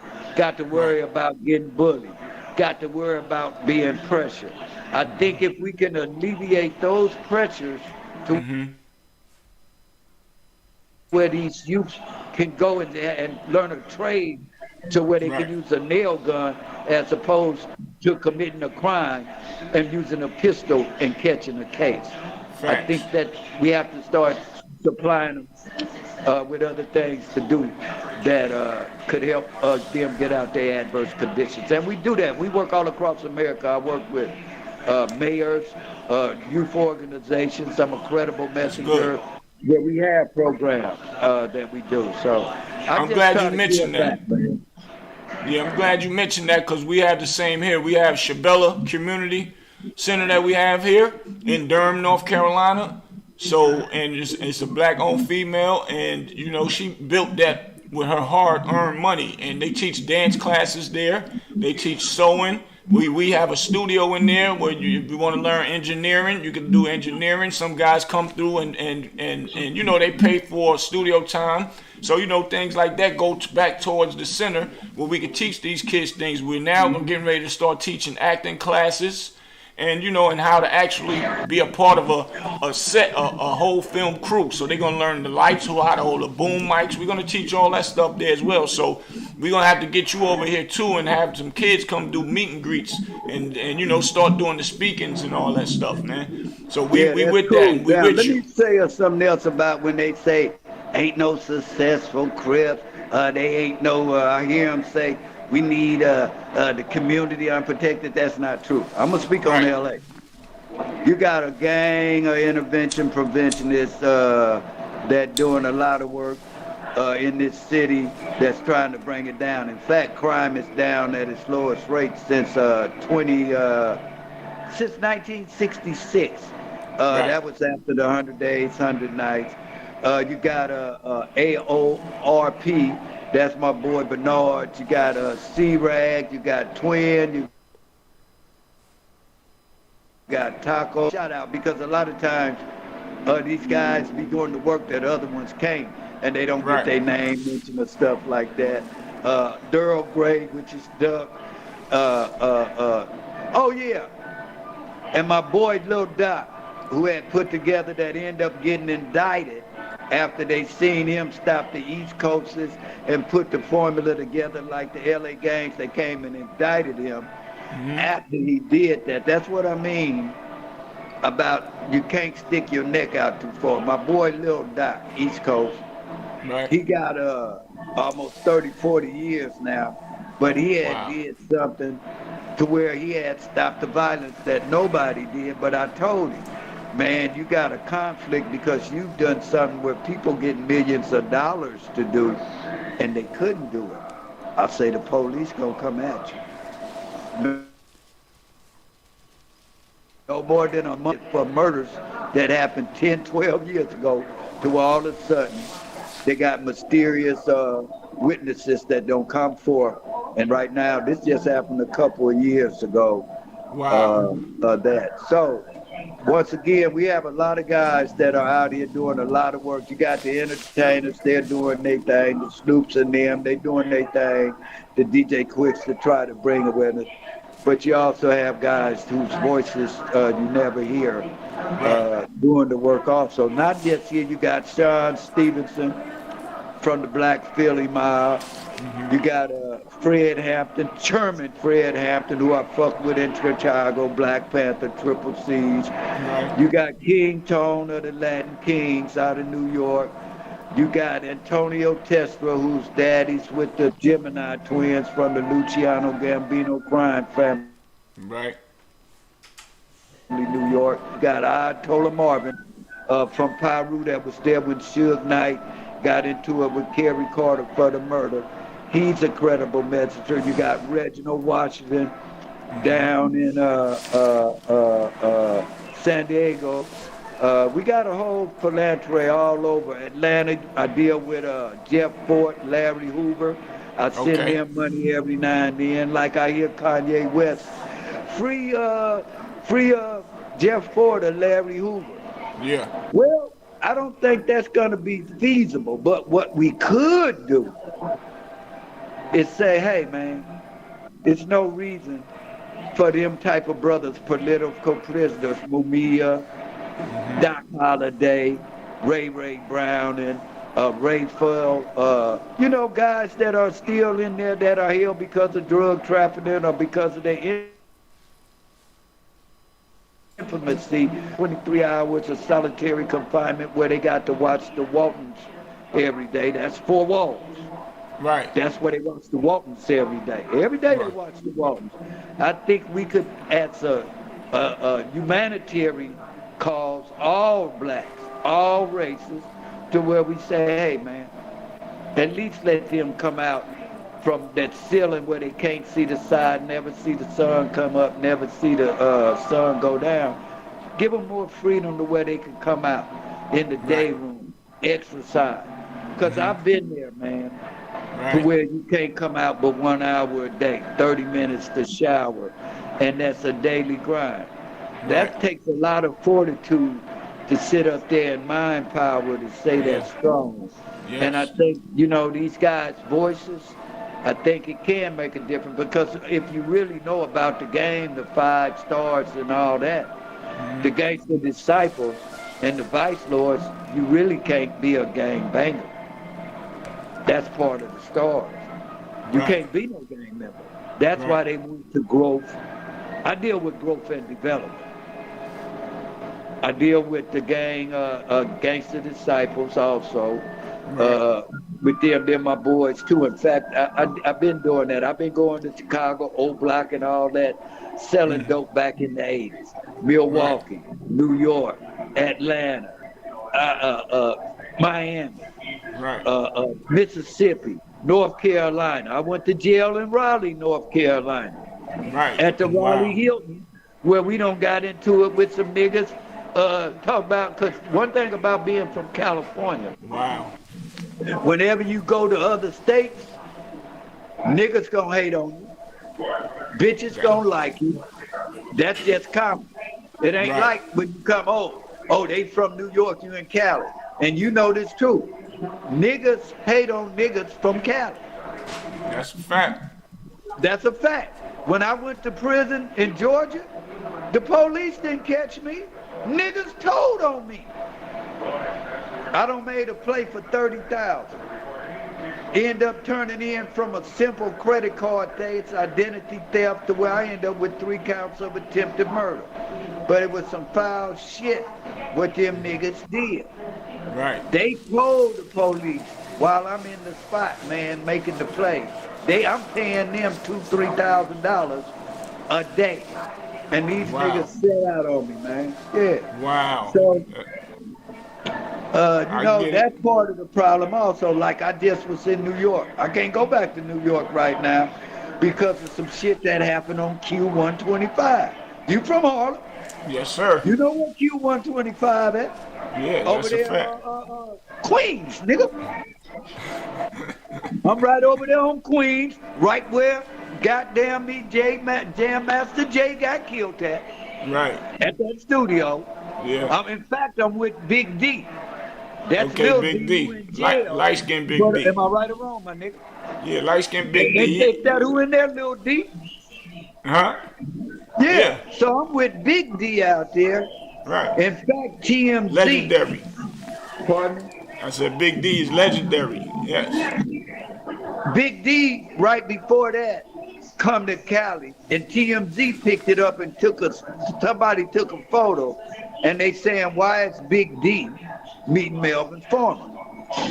Big D come down there, he got a documentary, 2 turntables and a mic, the Jam Master Jay story. That's what he telling me.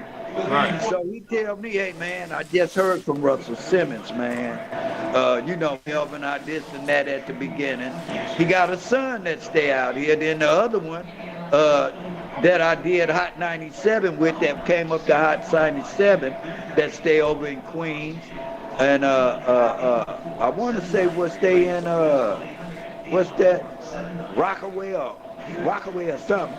But anyway, For Rockaway? For Rockaway. Yeah. So we over Big D's son house in out there in New York. But I get in some shit, so I can't even come to New York. So when Lil D got arrested and they take him to Manhattan Federal Prison, when he got arrested, Big D called me that morning.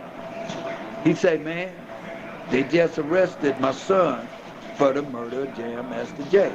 He said, Melvin, I know you connected in New York. I need to talk to my son, right? So I called my niggas in New York, because the Hatfields are pretty big in New York. They real big in New York. You remember the Hatfields and the McCoys? Well, it's a gang of Hatfields out there, right? So I'm trying to, in fact, I end up calling Manhattan Federal Court, to where I end up with a black bailiff, a jailer. and we was talking about it, and she told me everything. He gonna be locked up, solitary confinement, 14 days because of COVID. So I called Big D back and I say, Big D, it's gonna be hard for you to get him what you want or to be able to talk to him because they gonna isolate him and he probably's not gonna be on a general population because of the notoriety of the case. Right. So that was just one story about him, but also I got a story about 6ix9ine when I was in New York. And I'm out there with Alshon Martin. He done made it where he with 6ix9ine. And you got Treyway and all them. 6ix9ine Trey, but they're affiliated and kick it with A-Trey. Right. So I'm out here, and we folks have been doing a video with Alshon Martin, who was with 6ix9ine. This when 6ix9ine came out here, and he got into the shit at the airport on his way home. And he was talking about he was with the Hoovers, this during that time, right before he snitched. Right. So we out here, and we in New Jersey. Yeah. Me, Alshon Martin, Navarro that be on Love and Hip Hop. You know Navarro that does entertainment out of New Jersey. Navarro. Yeah. We with Wale, Joey Badass manager. So Treyway and them getting arrested in New Jersey. This before they even got indicted, a couple months. So that canceled the shooting. We in Harlem. I'm staying right up the street from, what is that? The Harlem Hospital, the ball where Malcolm X, what is that? Lexington Boulevard? Lenox Avenue. Lenox Avenue.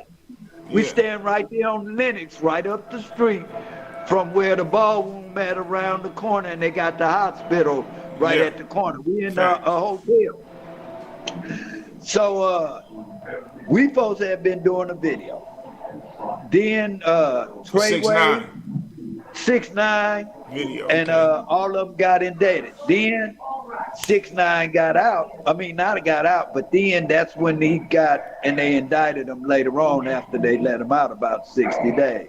Right. So then 6ix9ine wife, she go on Vlad TV, if people remember, and they was talking right at the beginning. So Wale and them were doing security at this time because her life was being threatened behind being 6ix9ine wife. So 6ix9ine wife called me, his baby mama. Yeah. And she, what's up, OG? I'm glad to meet you and this and that. And what advice would you think I should do? This at the beginning of all the hoopla and all this. And I told her, well, you got a baby behind. So no matter what, you're going to be sitting pretty, no matter if the nigga, whatever happened to him, witness protection, you paid because you got a child. I'd say I would sit back, be quiet, and let it blow over, because you don't want to be involved in that with the stigma of your child growing up, your daddy this, your daddy that. And that's why you ain't never heard from her again. Like Pop Smoke. When Pop Smoke get killed, let me tell you how the brother Bootsie, that's my homeboy. I'm the only one doing it. I'm just showing you how the art of negotiation behind the scenes of intervention that go on. Not just with me. So don't think I'm just telling you my personal. No, definitely got intervention. You know what I mean? Got it. Yeah. Facts. So now Pop Smoke don't got killed out here. Right. By allies of us, which is the Hoovers. Right. That end up getting arrested. Young Hoovers get arrested. Gangsters and Hoover go hand in hand. You with them, they with us. So now, you got the New York niggas who had just started coming out here. They interacting. This is when, during this period, 2016, now they checking in. Niggas coming from all over because it's fashionable now to be coming down to rappers from New York. But now, Pop Smoke get killed. And niggas starting to mumble in New York, LA niggas can't come to New York. Right. And New York niggas can't come to LA. You know, you heard the little speaking. That's a fact. That's what was going on underground. Am I right or wrong? Definitely hearing. So I intervened, not where it might have been other people too, but I did a lot on social media to where, hey man, That's an isolated incident. It ain't like he was targeted because he was from New York. It's just that it's a thing out here where they say, you know, death to the high road. Right. You just got caught, not just here, anywhere. Right. Niggas get killed all over, get robbed to where you come out here. This is not a city to where what you got means something to these niggas. The niggas look at it as a come up. There's always been a town that robs. We're the number one state in America when it comes to bank robberies, robberies, period, per capita. You'll hear stuff like, oh, Washington, D.C., the murder capital. That's only because it's a 12 square mile area and the population is small. So the percentage is higher because of the population. But overall, you're going to have more killing and more violence in New York, Chicago, L.A. Those are the three major areas that happen. Why you think Charleston White near New York, Chicago, Atlanta, L.A.? But he don't say nothing about North Carolina when them 4 niggas got killed, all shot in the car where they had their asses. He didn't mention nothing like that. Because what would have happened, that would have gave them niggas from Fort Worth an excuse to, hey, nigga, you telling our business now. Right. See, it's easy to talk about niggas when you in a PC state where they let you do that. But talk about that shit where you got to go where the shit happening at, where you got to answer up to niggas. Nigga, why you spreading our business? Right. You don't even talk about nothing about what go on in Dallas or Fort Worth because he can't. So he's not doing the work that these other niggas like you, me, or anybody else that we right here to where it's really dangerous, man. Right. That's a It's fact. really dangerous, bro. It's really dangerous. Yeah. But let me show you how this get down go. Okay. Hey, homie. Hey. Give me my thing for right up. You see my thing in the napkin? It's in the towel right there. Hold up. Let me show you how this game goes. You see a little towel back there? Hold up. All right. Little towel. What's all up in here? Oh, he got it put up there. Ask, call my boy and hello? Yeah, I'm here. I know. But out here, sometimes you have to walk with your thing on you. I've been up under what they call an armed career criminal since 1981. Remember I told you I went to jail for robbing the bank? Yeah. That gave me where it was my third armed robbery conviction with a pistol. And ever since 1981, if I ever get caught with a gun, I get a life sentence up under the federal trigger lock law. So since 1981, that's 19 years plus 23. I ain't been caught for a violent offense or a pistol since then. Because to the day I die if I get caught. So that's a dangerous game to where you got to be out here. And I'm in a state where you can't open carry a gun. So you got niggas out here that carry guns here in their backpack, in their waist. See, it's easy to be in a Texas or somewhere where you can carry a gun because you don't have no record. And I think that need to be abolished. Right. To where you can carry a gun because you ain't been arrested and can be a buster nigga like Charleston White to where you can catch a nigga and then holler out, oh man, he tried to kill me or something, and you can gun him down because you ain't got no record. Right. So the playing field's not where. You feel what I'm saying? Yes, sir. That's a fact. Say I come to Texas. I can't carry no gun, but these niggas can. What am I supposed to do? I'm going to carry that pistol, man. Yeah, that's a fact. And that no advantage. Tell you a story about Gucci Man. He going to tell you. Oh, yeah? And this is before the Amigos. Right. Before and he the gonna say, but let me tell you about how Gucci Man. And these are just another story about shit that if I didn't open my mouth. This was Gucci Man would stand right across from Grady Hospital. He had a canary yellow Ferrari. This when he first going to jail, I guess, for beating up a girl or something.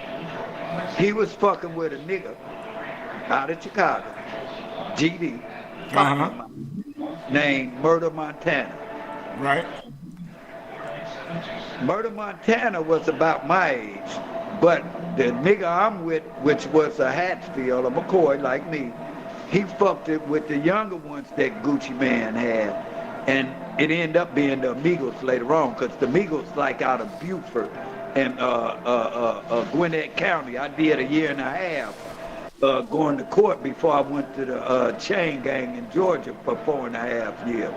Right. So I'm in Georgia, and we right across in Atlanta, Fulton County, and we in there kicking it. Gucci Man in jail. So Murder Montana, I find out that Georgia is an open carry state where you can carry weapons.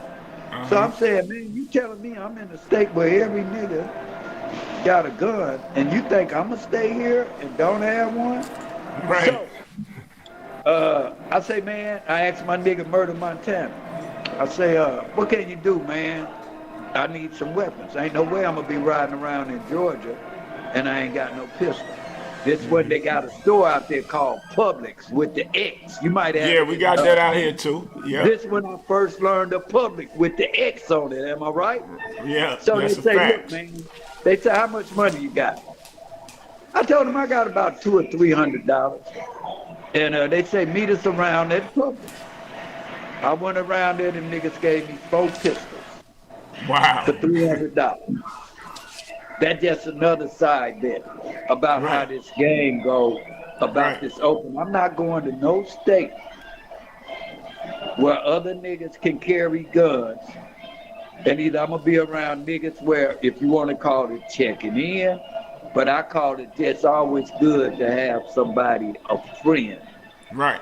That's a fact. That's a blessing to have. That's a friend. I'd rather have a friend. I don't have to check in. But you should be respectful enough to where if I come to North Carolina and that's your stumping ground, I'm going to come to you and put my hands in your protection. But I'm going to tell you, just give me a pistol. I don't need you to carry it. I carry it and ride my own beat. Because what's going to happen with me in a pistol, I'm not letting the police get it. I'm going to get a life sentence anyway. And niggas will tell you. Melvin will tell you in a minute. Nigga, I got this in my pocket, and I'm gonna keep it in my pocket. And if I got to go and run with it, or I'm gonna ride the beat for it, but it ain't, I'm gonna ride it, because I'm not going to jail for it. I can't. I get a life sentence. That's a fact. But that's the chances I take sometimes because niggas don't want to play by the rules. That's a so fact. They talk that talk, man. No doubt. But they don't walk the walk, man. They don't walk the walk. But yeah, my brother, I'm gonna get up out of here, but I appreciate everything, man. And I gotta plug you with my brother Unique Mecca Audio, man. Y'all gonna have, cause his podcast is. I want to fuck with my niggas I Unique Baker. got it. That's when we in person. I'm coming down there, man. We need to really kick it with him. I can't wait, my nigga. For real, we gonna make that happen, man. And I'm gonna get you on there. His podcast is called Prison Stories. Be real, man. Yo, yes, dude, that's a fact. That's a fact. And his podcast. Real. Nah, I appreciate that. At the end of the day, man, it's one love, one life. And you know, I ain't knocking no nigga, Charleston Whites, none of them. They all bringing some type of awareness. But if we all gonna get it, man, fall back and create your platform to where we really can do something, to where we create another history, to where we doing what we do to serve the community, where people look at us as black and say, hey, man, they getting it together, man. That's a fact. We need to get it together. That's a fact. And that's what we getting ready to do. Well, I'm gonna hit you up. And I appreciate you, man. We got more to talk about later on. I got you, my brother. All right, peace, young bro. Peace, one family. Love, one life. One love. All right, later. See, I told y'all, man. I told y'all I had something legendary for y'all. This was one of the most legendary interviews I had, man. And I want to actually say I'm proud of. And I'm glad to share it with y'all, with the youth to really listen to. what was said, so he can, y'all can learn. Actually, like we always say, what a person do, or should I say, what a person have done, and now you can see how they changed their life, so you don't have to go down that path what they went through. All the headaches with the guns and all that, and robberies, all that stuff don't add up. And you listen to the man sitting right there, living a comfortable life now after he went and did all that stuff. So y'all go ahead and sit back, and you might have to watch this joint more than one time, because this joint is crazy. And I can't forget, my boy just blessed me with this. Worth every, this is clothing line with the hat and all that. What a pretty penny is what it is.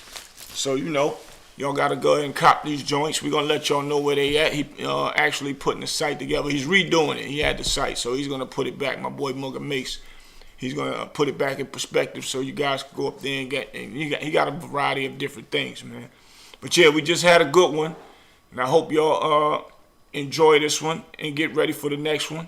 Give us a little cash app. It doesn't matter how much it is to keep this good content coming, as we said. And I appreciate y'all, man. Hit that subscribe button, notifications, press them like buttons, and please share it to everybody. Share this one. Everybody share this one. Please share this one.